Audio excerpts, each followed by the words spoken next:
আমার এক বন্ধু ক্ষত বিক্ষত নুনু নিয়ে হাসপাতালে গেছে দৌড়াইতে দৌড়াইতে এখন ডাক্তার দেখে করতেছে কয় ভাই কি হয়েছে আপনার আপনার নুনুতে এতটি কোপ দিছে কারা কয় ভাই জানেন না আমার বউ এই কাম করছে কয় এই কাম করছে কিসের জন্য কয় ভাই আপনি আমার বউর কাছে শুনেন এখন ডাক্তার বেটার বউরে মনে করেন একান্তে ডাক দিছে কয় তুমি এতটি কোপ দিছো বেটার ওই জায়গায় কয় স্যার কি কুমো দুঃখের কথা শালা এলোটা মাদার শালায় বুঝছেন পরকিয়া করে এই বিটির কাছে যায় ওই বিটির কাছে যায় খুব তিরিং বিরিং সেই জন্য হ্যাঁ রাত করে হয়ে রয়েছে আতায় আতায় আমি মনে করছি সাপ একবার পাইছিলাম ছুরি বুঝছেন না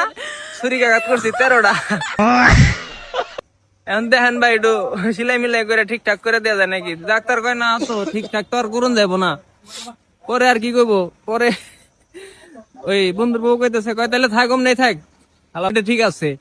এখন বা যারা মনে করেন পরকিয়া টরকিয়া করেন এর তার পেলে হ্যাঁ কোন নজর মজর দেন ভালো হয়ে যান গা বুঝছেন বিয়ে শাদী করে বোর হাতে হয়ে থাকবেন